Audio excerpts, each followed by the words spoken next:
সামনাসামনি দেখা হলো একদিন। ও বলছে ভাই তুই ঘুরেও দেখতে পারবি না, তুই শ্যুটও করতে পারবি না। আমি বলছি কেন? এবার আমি বললাম কেন?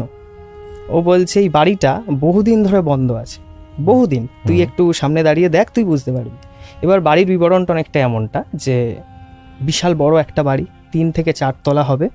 এক্স্যাক্টলি আমি বলছি না 3 থেকে 4 তলা, কারণ 3 তলা বাড়ি এবং উপরে 1-2 ঘর, তো ওটা 4 তলা মেনশন না করাই ভালো হবে।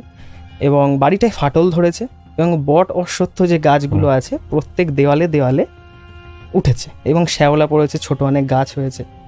এবং তুমি বাড়িটা দেখেই বুঝতে পারবে যে এখানে যায়ই না কেউ, এখানে শ্যুট করবে কি করে। এবার ঠিক আছে, ও বললো ঠিক আছে আমি বাড়িতে পারমিশন নিই, দেন তোকে আমি জানাচ্ছি। বাড়িতেও জিজ্ঞাসা করে বললো ভাই শ্যুট করা যাবে না। ঠিক আছে, করা যাবে না বলেছি, কি হবে আর। তো ওখানে একটা কাকু ওদের পাড়ারই শুনছিল, সে ও চলে যাওয়ার পর আমাকে বললো তুমি কি জানো না এখানে কি হয়েছে? আমি বলছি